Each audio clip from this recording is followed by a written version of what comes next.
วัสดีครับต้องขอกันสองแสบเจยครับพี่น้องวันนี้กินก๋วยเตี๋ยวตอนเที่ยงมาครับแซมกัน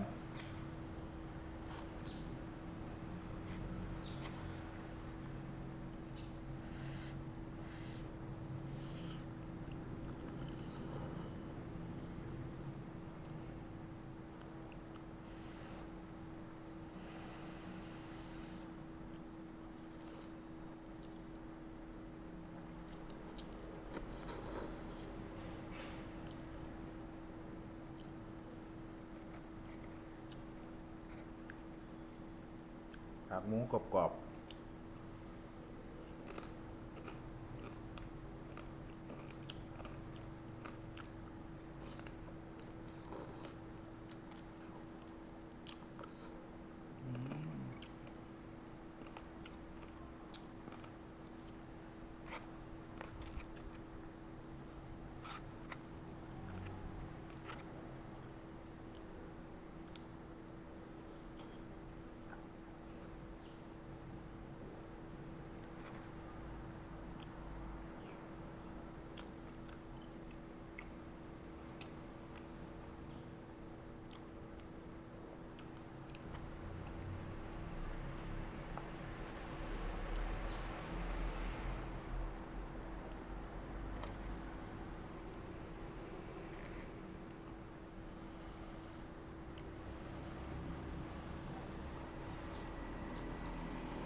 เกือบครับพี่น้องมาเด้อกินน้ำกันครับ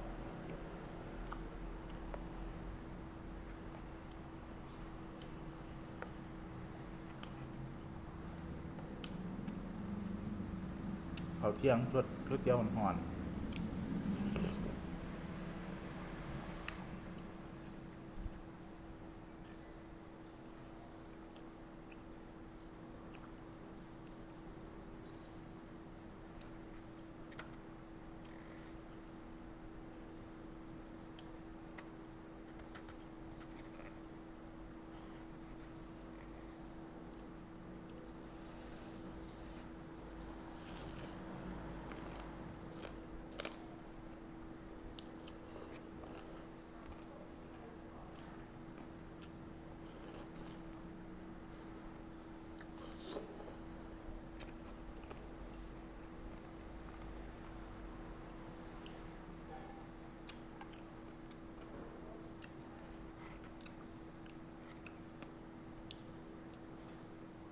บริทายคลิปโดนครับ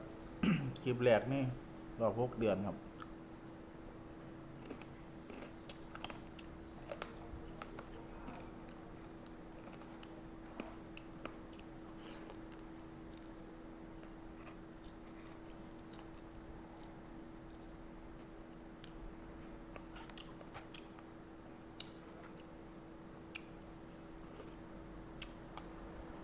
หรือจะเริ่มกลับมาลงคลิป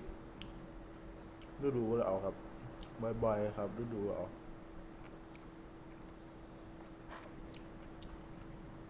หากพี่ฝากน้องกดติดตามไว้น้ำในเด้อครับ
ซ่บๆครับเบิร์ดแล้วครับพี่น้องข้าวเที่ยงวันนี้ครับก๋วยเตี๋ยวเส้นเล็กน้ำตกหมูแซ่บๆเหมือนกันครับพี่น้องครับคลิปนี้ก็มาสั้นๆมาเปิดตัวคลิปครับคลิปแบงให้รอ6 เดือนนะครับคลิปนี้ก็ฝากพี่น้องก็ไลค์กดแชร์ก็ติดตามเป็นกำลังใจให้น้ำเด้อครับครับคลิปนี้ฝากไว้สำหรับนี้ครับคลิปหน้าพรไหมครับสวัสดีครับ